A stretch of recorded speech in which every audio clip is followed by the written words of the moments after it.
Hi everyone, Mrs.Collymore here, and today we're just going to go through this section of the Standard 2.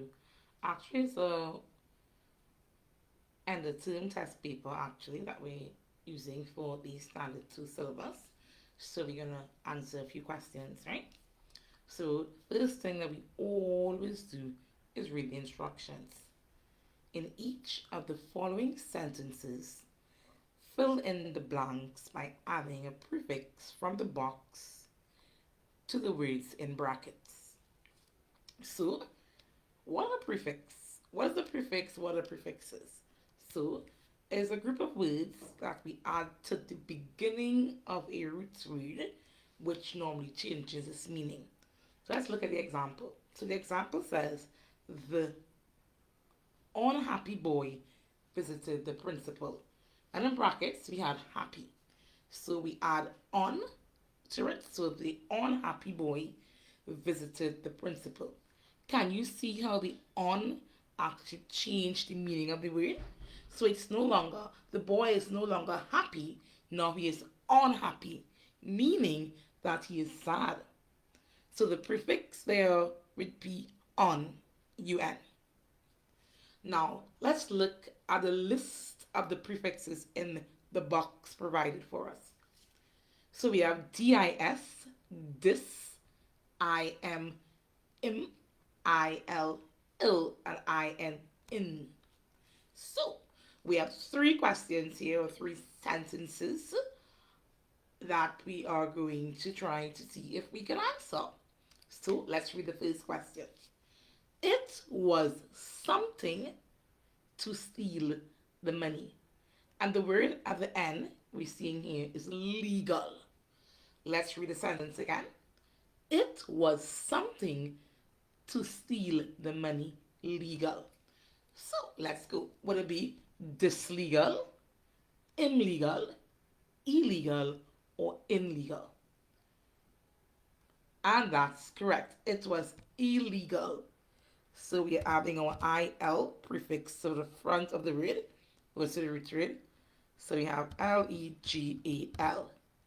Right? So now the sentence actually changed the meaning of the word legal, where we added our prefix. So now let's read that sentence now with some space. Good.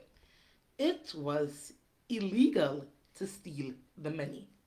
Again, it was illegal to steal the money. We must make sure, we have to do that nice and neat. We underline our correct. Okay. Let's make sure it's underlined. Good. And now we're going to number 2. Let's read number 2.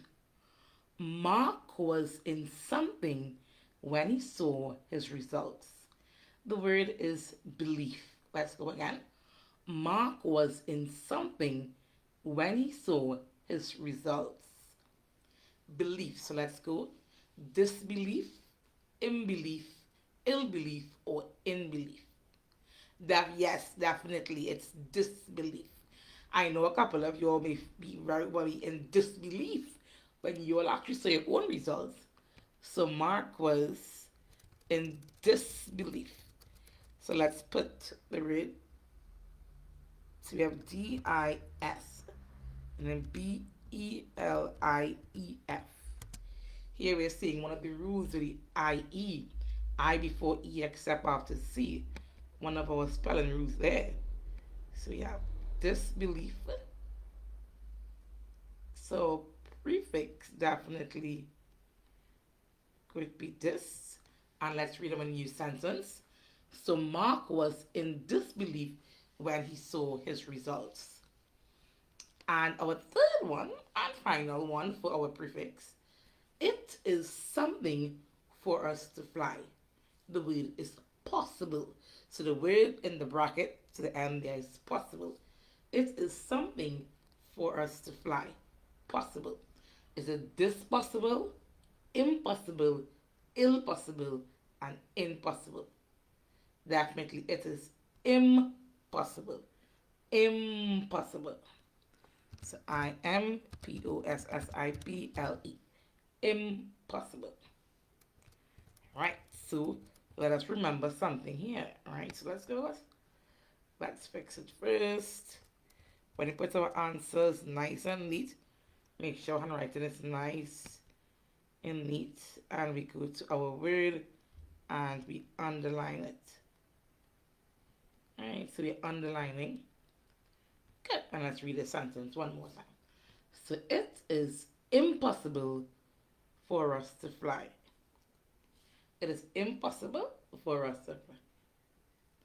Now, and what we learned today? Prefix. A prefix is a group of words, group of letters, that we add to the front of a root word, which normally changes its meaning. Some examples will be dis, im, ill, in. Thank you so very much. Do not forget what is a prefix, right? Bye. See you next time.